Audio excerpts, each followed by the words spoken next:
Welcome to the Christie Taylor Show. And today we have a special treat. One of my filmmaking colleagues, Anwar Jamison. We kind of doing this down and dirty today, but we had to go live with you. First of all, hey. Hey, what's up, Christy? Thank you for having me on here. Yes. You know, we're doing a late night, a Monday night, connection, but we definitely have a lot to talk about. And I really want to talk about what's happening this week. We're in the midst of Indie Memphis Film Festival week, and you are screening a movie coming up on Wednesday. And I definitely wanted to celebrate you with that. But first of all, for those who may not know you, we're all about film tonight. And I would like to, to get a little background on who Anwar is and how he started his film journey. Well, I'm originally from Racine, Wisconsin, from the Midwest. And I ended up in Memphis because my family is from Memphis. My father is from Memphis. And when I got ready to go to college, I wanted to go somewhere where I knew somebody, but I wanted to get away from home. Right. And I loved Memphis. So I ended up making it home after college.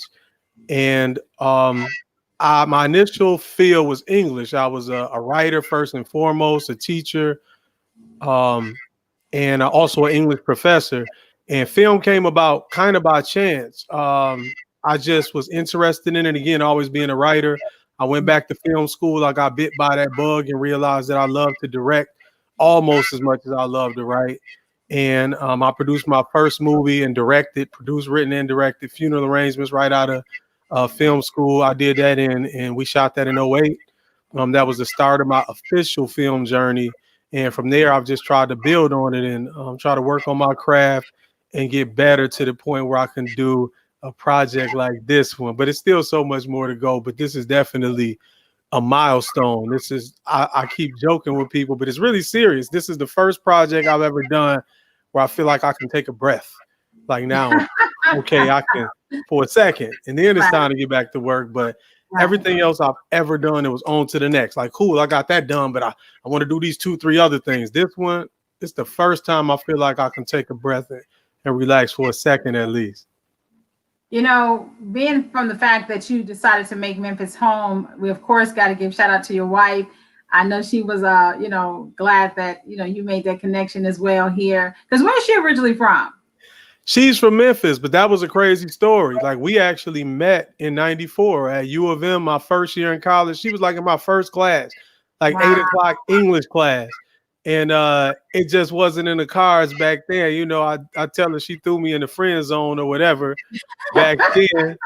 But we stayed cool. It was one of those things we kept running into each other over the years. So it's way later we actually started dating and got married. But we met at U of M when I first got to Memphis. Wow, that's crazy. That's crazy. Okay, so let's check this out. I'm really trying to figure out, because I can go so many different directions with you when it comes to talking about film, and particularly about this project Coming to Africa that we'll be screening on this coming Wednesday down at the Summer Drive-In, our part of the Film Festival week. But I kind of want to roll it back, because you and I have had some other discussions about your journey into film, and particularly, your, I guess you can say, the way you're deciding to tell stories. Let's talk about something your mom mentioned about, even when we did a private screening over the weekend, is about that you were I want to say you were a child genius. You really, were into being educated and a connoisseur of knowledge in the arts. Let's talk about how that has shaped you as a writer.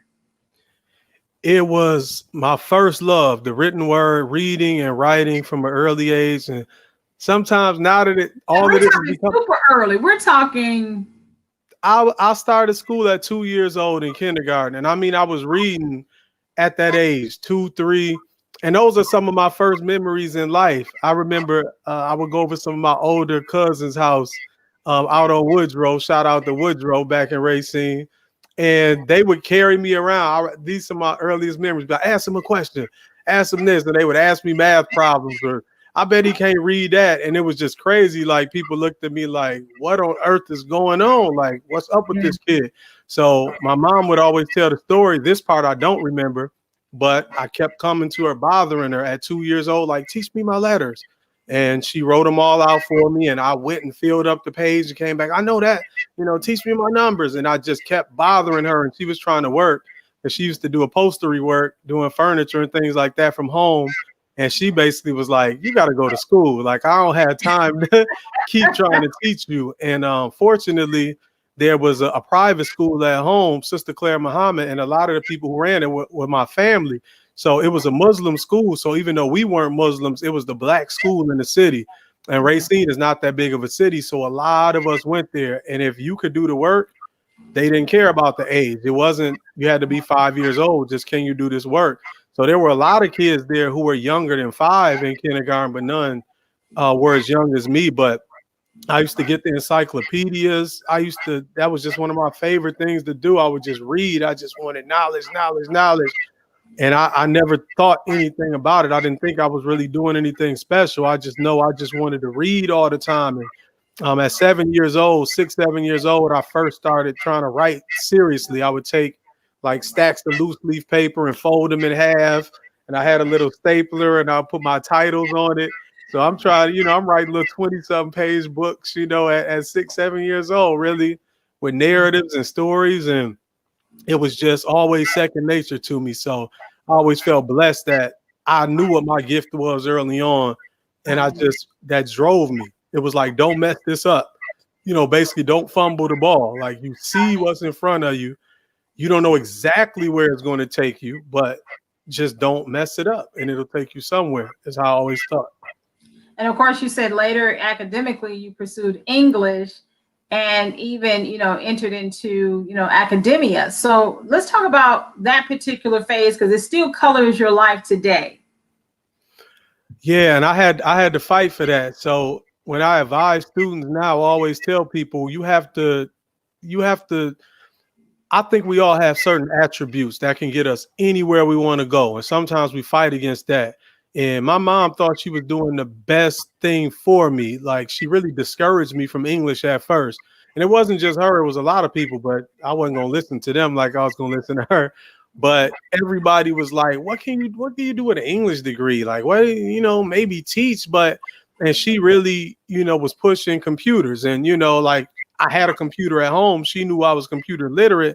I loved to be on my computer, but that wasn't the same as programming.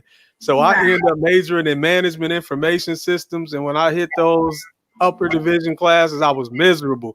Like, that first programming class did me in. I was like, what in the world? I can't get this. I'm not used to struggling in school. I was miserable. And then I transferred home to University of Wisconsin-Whitewater to finish up, just because of some other things. And I kind of had to put my foot down, like, Mom, okay, I'm changing my major to English writing now. Like, what English? I'm like, look, you gotta let me do this. This what I'm supposed to be doing. It's all I want to do all the time. I might as well be majoring in it. And then I was like, dean's list every semester, for the rest of college. And I really took off with that. And then I came back to Memphis immediately because I love Memphis. People thought I was joking when I said I was going back. Like, literally the week after I graduated, 2 weeks after, I was back in Memphis to stay. And I started teaching originally Sherwood Middle School. Shout out to Sherwood. Kirby Middle School. I went over to Kirby and I just kept teaching. And then after I left the public schools, I ended up at Mid-South, ASU Mid-South in West Memphis, where I am now. And I was teaching English, but also doing video work for them. So this, when I was in film school, I really ended up there only doing a graduate assistantship. They brought me over there like to edit video, like 20 hours a week or something. And then once I got in the door, that turned into being an English professor. And ultimately, the college president at the time, Dr. Fenner, called a meeting. I had been bugging people about, hey, you ever thought about having a film program over here? And finally he called a meeting one day. None of us really knew what it was about. And he just slapped the folder on the table. Like, what would it take to start a program like this? Wow. I'm looking at it like, I can tell you the equipment we need. I can tell you what the facility need to be like. I can tell you the curriculum. So I designed all the syllabi on my own, I just do research, and we were like mirroring what another college had, but I started that program from the ground up, the digital media program, and started teaching film classes that way. And that was just always second nature to me. So it's great to be able to teach what I love to do in between projects, so I love being able to help other people get closer to their dreams the same way. So I love being an educator as well. For a lot of people, they don't even know that we do have a film program in the Mid-South, including right across the river in West Memphis. So shout out to, West Memphis and you and that school for offering that. So for those who are watching, just know that that is an option. You don't have to go coastal to get, or even go to the east end of Tennessee. You actually do have a film program that's, close to home. Here it is. As an educator, it's actually in that space that you got motivated, inspired, triggered to even write the movie Coming to Africa because of some things you were doing with students. Right. So I had the motivation, and then the more I learned about Africa, I'm looking up. I remember just doing a Google search, like Ghana nightclubs, because I'm thinking, especially at that stage, I mean, I done outgrew my clubbing days now, but I was still in my club phase heavy. So part of what I wanted to know was, what kind of clubs they got over there. And when I saw some of the pictures on Google Images, like, man, look at all them. They dressed like us, looking fresh, the club looked like anything that could rival something you see in Atlanta, LA, wherever. So I started kicking off it originally started with an African-American literature class I was doing, but I started doing it with all my classes. I would just use it as an icebreaker, and I would pull up these images and flip through, and I would tell the students, guess where you think this club is? Take a guess. And it would be LA, Atlanta, New York, Chicago, Miami. And by the time they ran out of all of those guesses, I would let them guess. And I would say, no, this is in Africa, in the country of Ghana. And their mouths would just drop and they couldn't believe it. And this conversation would just start. No, are you serious? What else is over there? And it would this conversation would flow. And the more I did that, I'm like, wow, in my mind now as a filmmaker, really now early in my filmmaking days, I'm like, if I get that reaction of just still pictures, right, what would the reaction be like with a movie and a whole narrative and characters showing these things? So that's what really planted the seed in me to do a movie. So let's talk about the script Coming to Africa. For those, I'm a screenwriter as well. So we know that, when the idea pops in our minds, there's a journey to the actual from idea to script. So let's talk about that journey, and then we'll get into how you decided to turn it into a film by going to Ghana.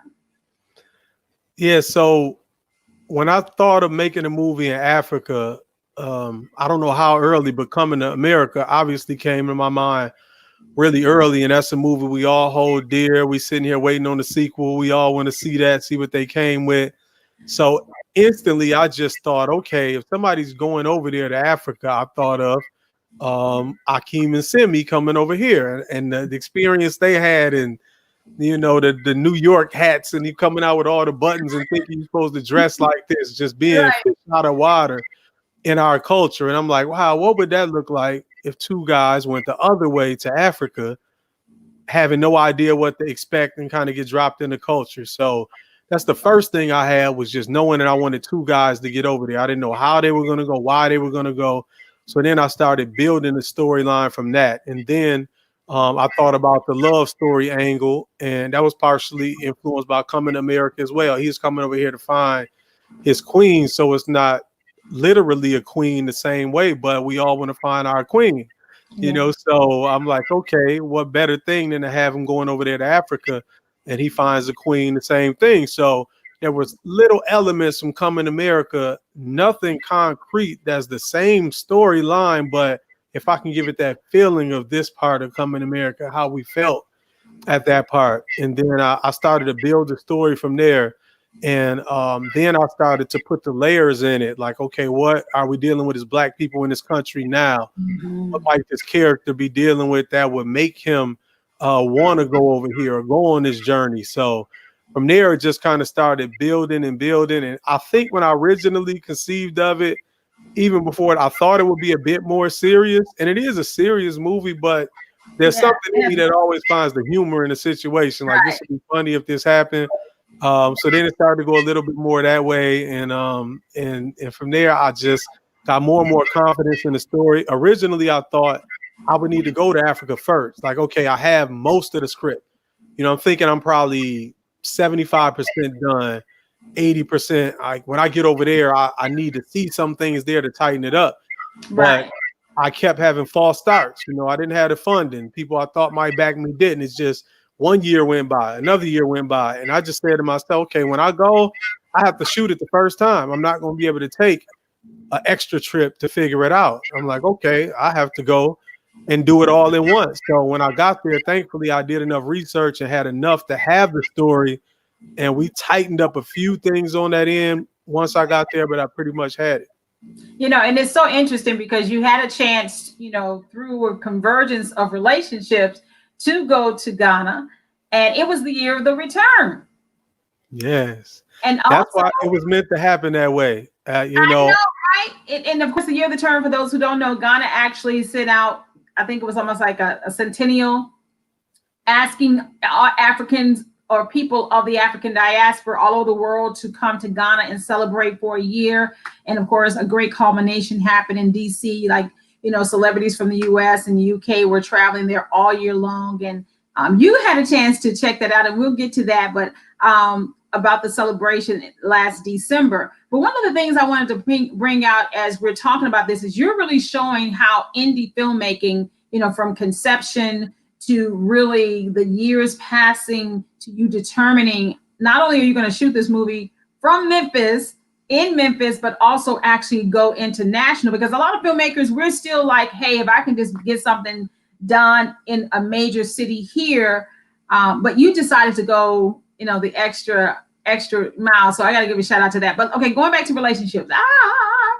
Here it is. You had a couple of dynamic relationships that really did assist. One was your cousin, and the other one was Pi, who has a U.S. connection in this region of America. Let's talk about those two. So yeah, my cousin Power, I always have to give a lot of the credit to him. Around the same time, all of this was meant to be. It's crazy how it came together. You can't stop what's meant to be, because I had already in my mind narrowed down where I wanted to go. There's a lot of countries in Africa. A lot of times we say we want to go to Africa, but where? So when I started doing my research, just based on a number of factors, Ghana was already where I had decided to go. Then he went, you know, like we hadn't even had a conversation or any of that. So when I'm like, he was like, yeah, that's where y'all went. Y'all went over to Ghana. And then he started sharing pictures and videos with me. You know, so him and his wife really went over there and built relationships that made it, you know, just seem real possible to go over there just through things they were doing in the music and really making ties in the industry. And look, cuz they had us on this TV show over there and all of this. It was like, wow. You know, they even hooked it up so that my first movie played on TV in Africa, you know, funeral arrangements back then. So all of these connections they were making, and PY was one of those connections, and that was the key to everything. So they hooked me up with PY. He kept talking about PY, and I had no idea what to expect. Me and him jumped on WhatsApp, and we kind of hit it off. And from there, it was like we never missed a beat. And then once I got over there, you know, he just really laid it out. Just whatever we needed. We need this club. I know who can get us the club. What you need this hotel. You know, we went through and he just made everything possible, and he assembled a team. So it was him, and I have to give credit to Basira Muhammad also. Bassi, that's my little sister over there. That's my Ghanaian sister forever. And she is the production manager. So while he was handling the overarching big things, she was my day-to-day contact from day one. We pulled out the laptop and watched the audition tapes together. You know, she knew the crew. She was the one that would kind of get on somebody if they needed to be got on, you know, and she was the person who took that weight off of us. I told PY she did a lot of the dirty work, so we didn't have to do it, you know, and she really kept it in line. And she's a young lady. She was actually still in college herself. She was in film school while she was doing this, and she since graduated, but I told her she's the Olivia Pope of filmmaking, and she just laughed. She didn't know who Olivia Pope was, and she went and looked it up. I'm like, I'm telling you, you the Olivia Pope filmmaker. Like, it was a problem, she would get it figured out. She handled it. It's handled. Now, one thing too I really appreciate about this Memphis Ghanaian connection is that PY, who became your point person, also has a U.S. connection as well. Right, you mentioned right. So he attended he attended Philander Smith College in Arkansas. So right here in Arkansas. So that was another crazy, seemingly coincidence. But like I said, it's not a coincidence. This is meant to happen. So he knows about Memphis. He's come across that bridge to come kick it in and go on Bill Street or whatever. You know, he understands the Mid-South. He understood people, you know, who live in this region, not just the country, but this region. Like he would tell you, most people from the continent end up in major cities. You know, when Right. they end up in New York, LA, Atlanta, you know, Houston. But he was right here in the Mid-South. So that played a role too, because again, I think that just really helped our communication, you know, as we spoke. And I'm not even saying literal communication, like understanding what each other say, but just understanding what each other mean when we say what we say. So that was a really cool part of it as well. Now, you know, we just got some love from one of your actors, your Memphis actors, Everett Anderson. Hey. Okay, we got to give some love to all our Memphis talent that was a part of this movie that you pulled together last year. Let's talk about that, and then we're going to talk about how we can all go see it this week. Yeah, Everett, man. Shout out to Everett. He was one of the ones who came through, man. He came to that audition, and it was funny because I've done auditions before, and I know what it's like to throw auditions and 5-6 people show up, and then you got to go to the internet and find the rest.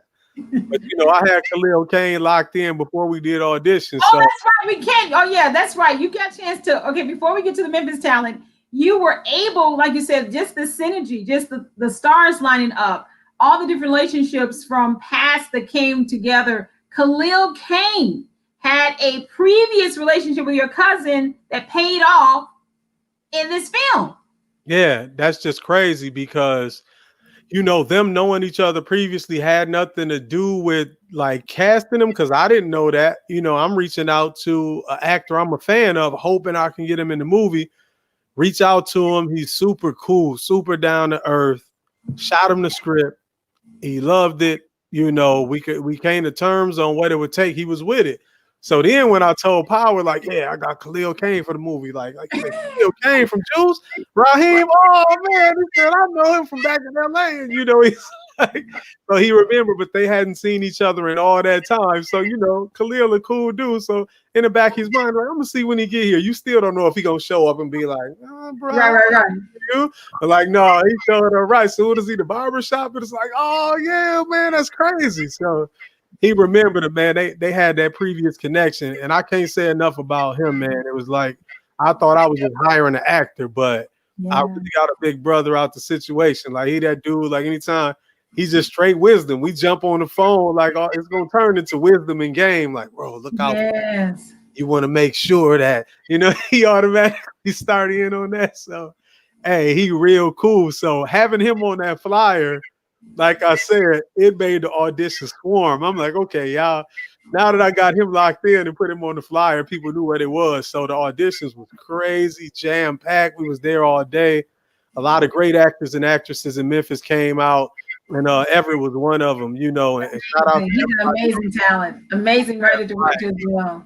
Nobody got handed those roles. You know, they went through the process and they showed up and did a great job in the movie. I love it. All right, so here it is for those who are like, well, I want to see the movie. I had a chance to see a private screening over the weekend. Khalil Kane was in town. We were anticipating a screening on the riverfront, but Memphis weather, you know, said otherwise. But we had a reschedule for this coming Wednesday. So when can Memphis finally see this movie, which is I call a cinematic love letter from Memphis to Ghana? Yes, it is. They can see it Wednesday at 6:30. Like you said, the original screening was Friday at 6:30. It's gonna do it big on the river. So anybody out there hearing, you know, private screening, don't come back and be like, why wasn't I invited? You know, Malco, shout out to Malco, man. I had like 30 plus friends and family in town for it. And when the forecast was saying thunderstorms and it looked like we had to cancel, I got on the phone like, hey, what can y'all do for me? I got people who can't be here Wednesday. Like, please, like, you know. So Malco was great about that. They let us get in the Paradiso and had that private screening and really take care of my friends and family and people who came here just for the screening on the river. But the official makeup date is Wednesday, 6:30, Summer Drive-In. I'll be there. I can't wait to see what it look like on the drive-in screen. I know, right? another journey, right? Another part of the journey. So Wednesday, 6:30, Summer Drive-In.